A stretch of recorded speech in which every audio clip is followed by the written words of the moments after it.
এর আগে বললাম না, একটা বিটল ভক্তি আমাদের ভিতরে আছে।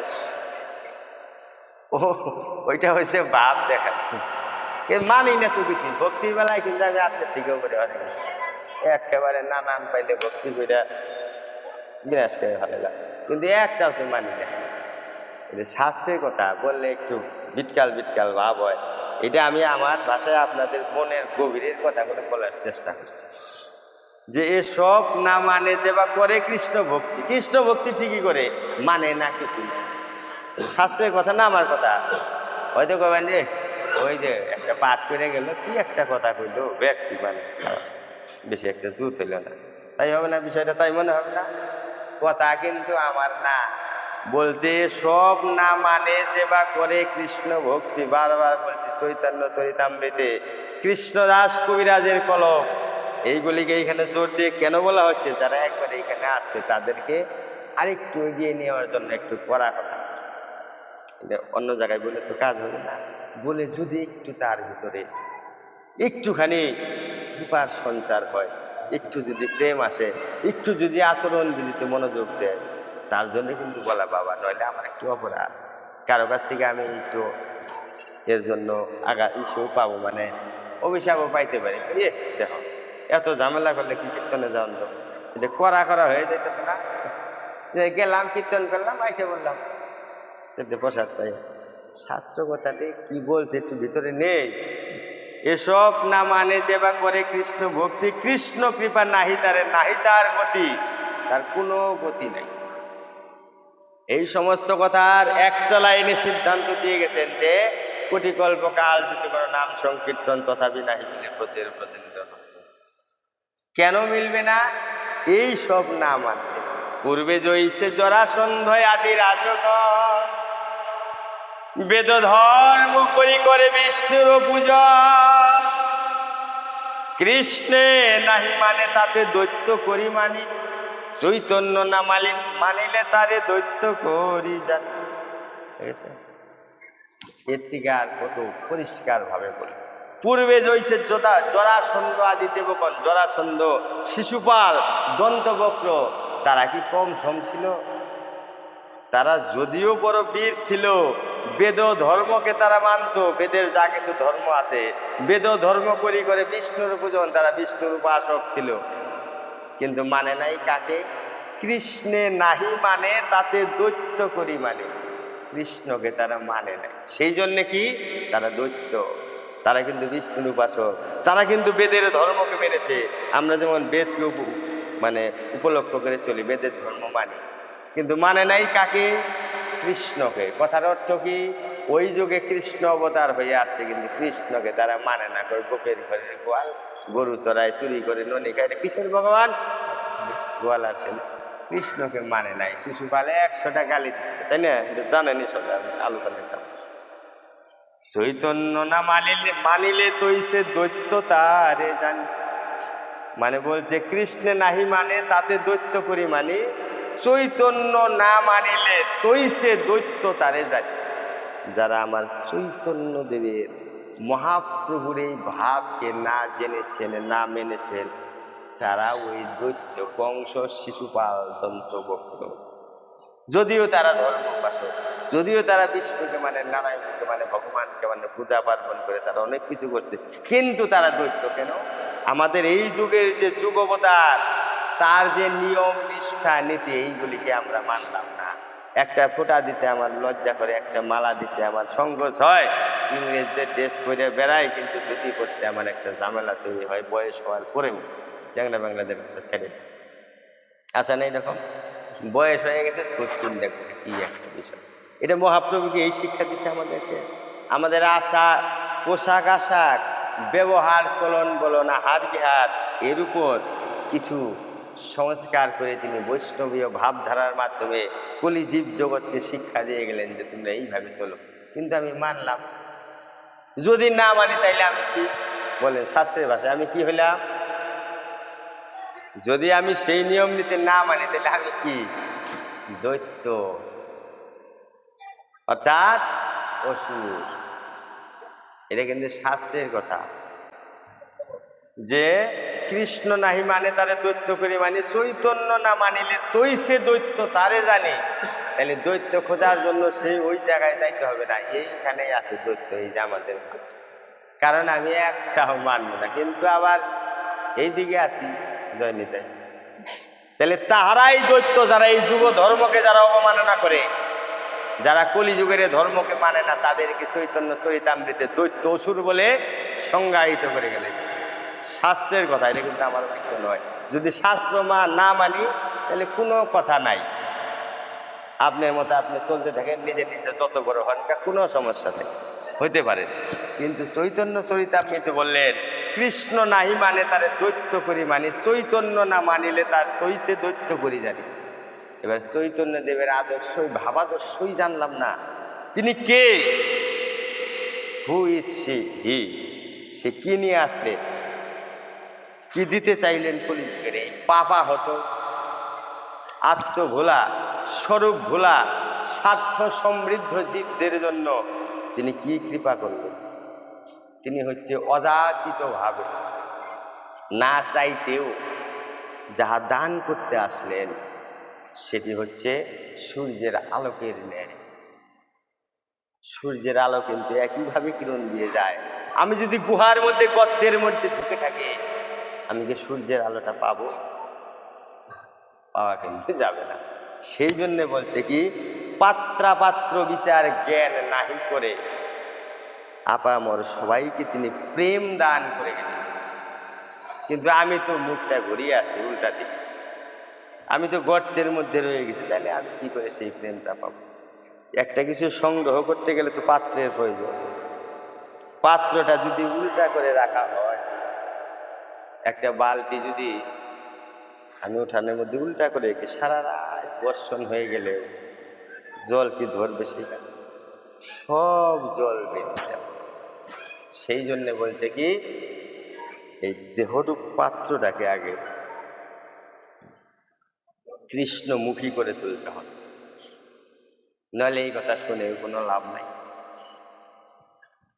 এখানে এসে তেমন একটা লাভ হবে না। লাভ হবে একটা একটা সামাজিক দায়বদ্ধতা রক্ষা করতে হবে না, এটা নিমন্ত্রণ করেছে, একটু না আসলেই নয়, একটু আসতেই হবে, সেই জন্য একটু আসি যা, একটা সামাজিকতা ইহ জড়জাগতিক কর্মের মধ্যে পড়ে, এটা কোনো পারমার্থিক কর্মের মধ্যে আসে না।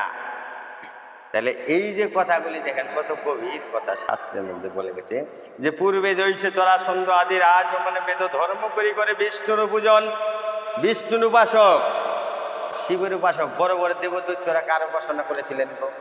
হিরণ্যকশিপু, হিরণ্যাক্ষ, কংস, যারা দৈত্য বড় বড় তারা কার উপাসনা করেছিলেন? ব্রহ্মার শিবের জ্ঞানের উপাসক ছিলেন। আর সেখান থেকে তারা প্রবল পরাক্রমশালী এমন শক্তি অর্জন করেছেন, তারা স্বর্গের দেবতাকে পরাহত করে দিয়ে সেইখানে রাজত্ব করে। এত পাওয়ার, এটা জ্ঞান পর্যন্ত পৌঁছে আছে। কিন্তু তারা ভগবান শ্রীকৃষ্ণ অনাদির আদি গোবিন্দ সর্বকারণ কারণম, এটা আমার কথা নয়, শাস্ত্রে বলেছে। কি বলেছেন? যে এতে চাংশ কলা পুংস, জানা আছে না বিষয়টা? এতে চাংশ কলা পুংস, ভুলে গেলাম ভাই, তাই না? এতে চাংশ কলা পুংস অনাদির আগে গোবিন্দ সর্বকারণ কারণ। তার আগে একটা ছোট কথা আছে। এতে চাংশ কলা পুংস কৃষ্ণস্তু ভগবান স্বয়ং। ভালো করে আরেকবার, এতে চাংশ কলা পুংস কৃষ্ণস্তু ভগবান স্বয়ং। এটা ভাগবতের কথা। যদি ভাগবত মানি তো ভালো, যদি না মানি কোনো কথা নাই, সাইড হয়ে যান। মেলা মত পথ আপনার জন্য আছে, যান গা ওইদিকে, কোনো সমস্যা নেই। ভাগবতে বলা আছে এতে চাংশ কলা পুংস কৃষ্ণস্তু ভগবান স্বয়ং। ভগবান হচ্ছে স্বয়ং ভগবান শ্রীকৃষ্ণ।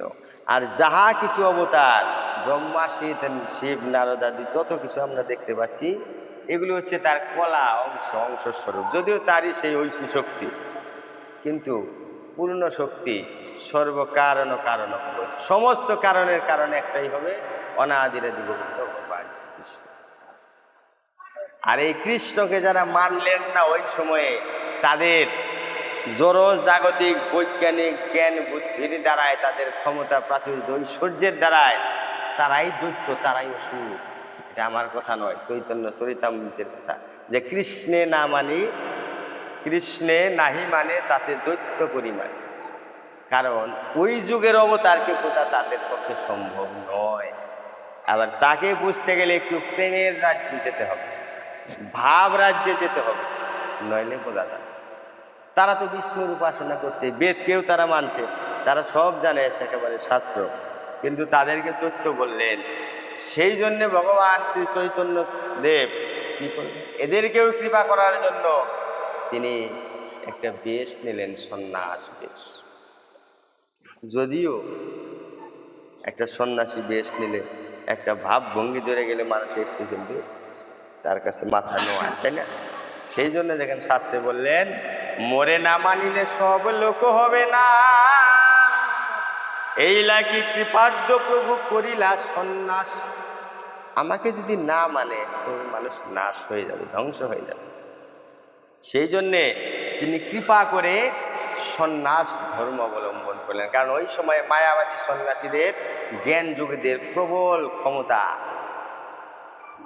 তখন চৈতন্যদেবকে বলছে, তুমি কিসের ভগবান, দেই দেই করে হরিনাম করছো, জায়গায় জায়গায় ঘুরে বেড়াচ্ছ, তুমি কি জানো ভগবানের, তুমি কি জানো ব্রহ্মজ্ঞানের, তুমি কি জানো আত্মতত্ত্বের, তাহলে কি ব্যাপার?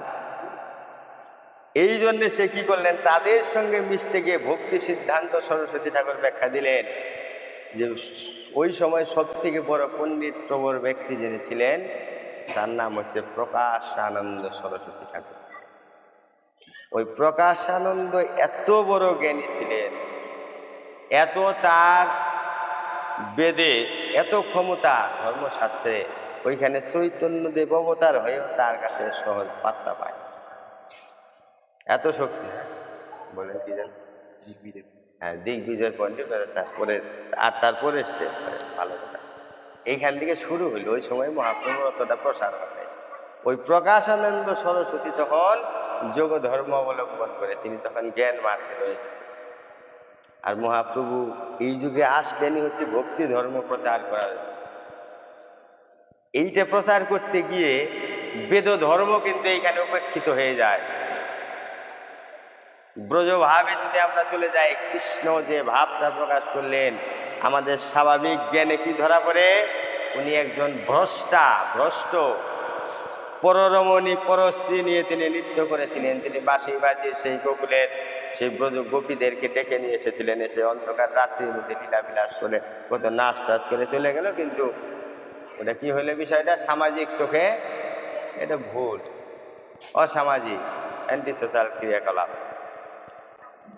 এইটা হচ্ছে জ্ঞান মার্গে ধরা পড়ে যে না, ভগবান শ্রীকৃষ্ণ তিনি একটা অবতার হতে পারে, একটা মহাপুরুষ হতে পারে, তিনি একটা কিছু, তিনি স্বয়ং ভগবান নয়। তাদের চোখে কিন্তু এইটা পরিস্ফুট হয়।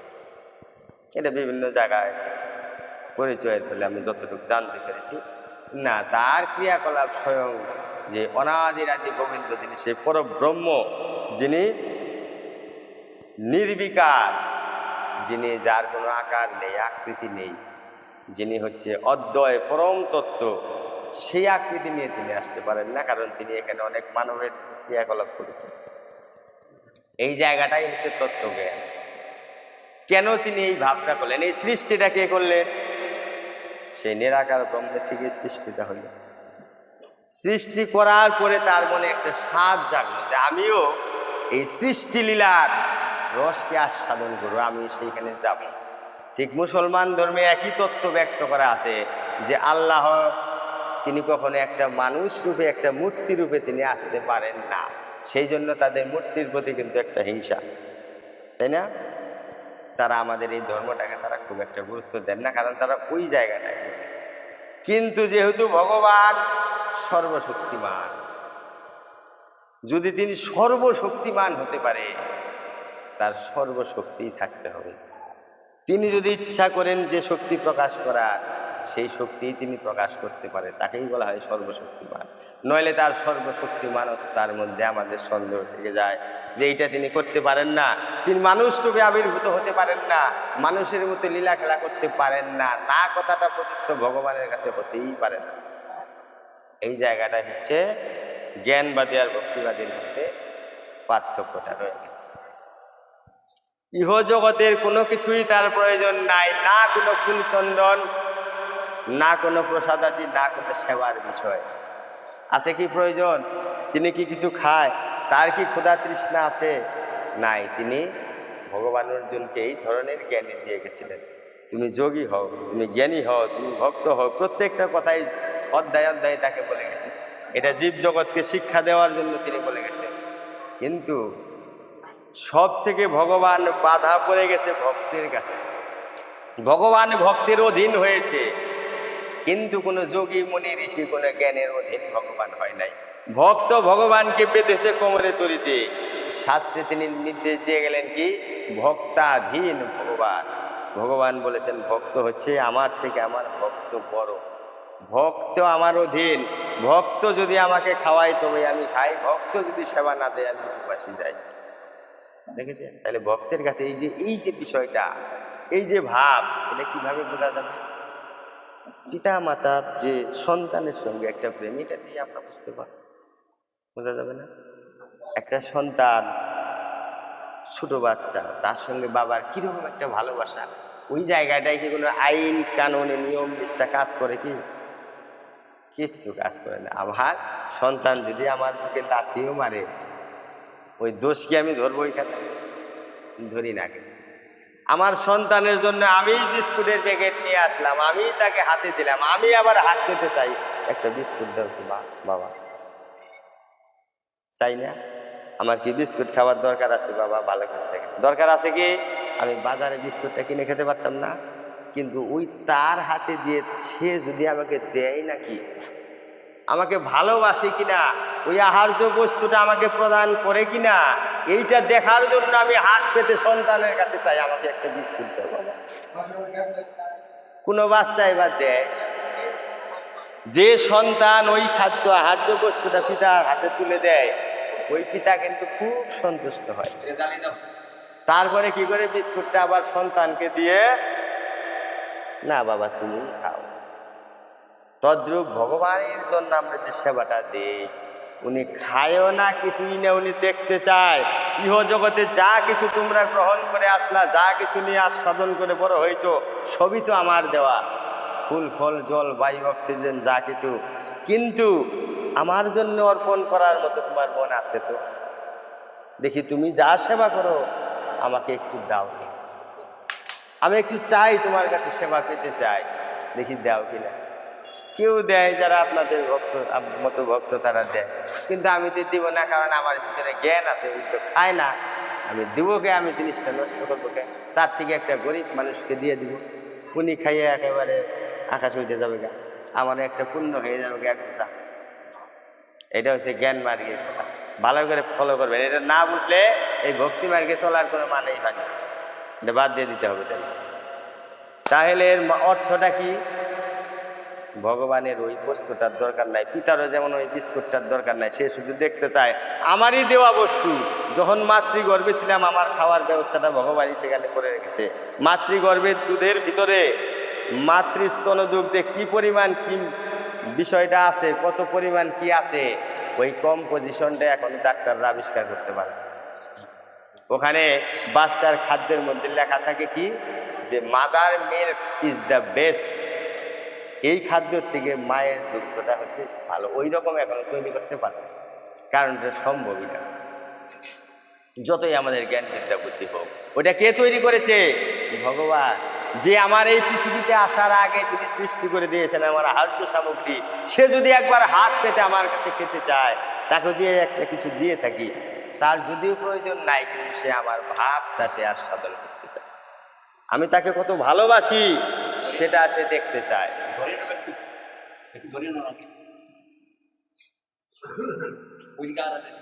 ওইটা ধরার লাগবে জানগা। আমি আলোচনাটা কি করতেছি বলেন তো? ভাবগ্রাহী জনার্দন। এই ধূপবাতি এগুলাও সে চায় না, সেবাও সে চায় না, তিনি চায় পরম ভাব। এই ধূপবাতি ধরার দিকে 5 মিনিট থেকে নানান কথা হইতেছে, এটা অপরাধ। হরে কৃষ্ণ, অপরাধ নেবেন না। কেন? এই কথাটা আমার, এই যে কথাটা পরিবেশন করতেছে এর উপর দিয়ে চলে যাচ্ছে। তাহলে আমারটা বাদ দিয়ে আগে ধূপবাতি ধরার থাকে, ওই ধূপবাতিটা ছুঁয়ে দেন, উনি যা ধূপবাতি পাইছে পাইছে, যথেষ্ট হয়েছে। কোনো কথাই যেন কৃষ্ণ কথার উপর দিয়ে, ভাগবতের কথার উপর দিয়ে না যায়, এটা হচ্ছে আমার গুরু বাক্যের নির্দেশ। এটা আমি বলে গেলাম। এই ধূপবাতি সেবা ঠেবা এগুলো ভগবান কিছু খায় না, আমি তো 100 বার বলতেছি। কি চায় সে? ভাবগ্রাহী জনার্দন, সে ভাবটা চায়। এই ভাবের বিঘ্ন কখন ঘটে? এই সেবা ঠেবা দিতে গিয়ে। সেই জন্য অনেক বিষয়ে অনেক জ্ঞানী লোকেরা আমাদের নিন্দা করে, ভৎসনা করে। সেবা বোঝা দেই ঠিকই, কিন্তু ভাবই তো নাই ভিতরে, কিসের সেবা দেয়? আসল কথা হচ্ছে এই জায়গায় হরে কৃষ্ণ কি এর ধূপবাতি? এটা কেমিক্যাল যুক্ত ধূপকাঠি দিলে এটা কি হয়? এটা দিলেই যার অ্যালার্জি আছে তার সমস্যা। তবুও আমরা কেন ভাব ভক্তি প্রেম প্রয়োজন দিতে হয় ধূপ, যারা সালের অরিজিনাল ধূপ আর এইটা নিভে গেলে এটা তো আর প্রয়োজন নাই। ভাগবত কথা রস আস্বাদন কালে এটা এমন একটা অমৃতও নয়, তার থেকে ঊর্ধ্বের বিষয়।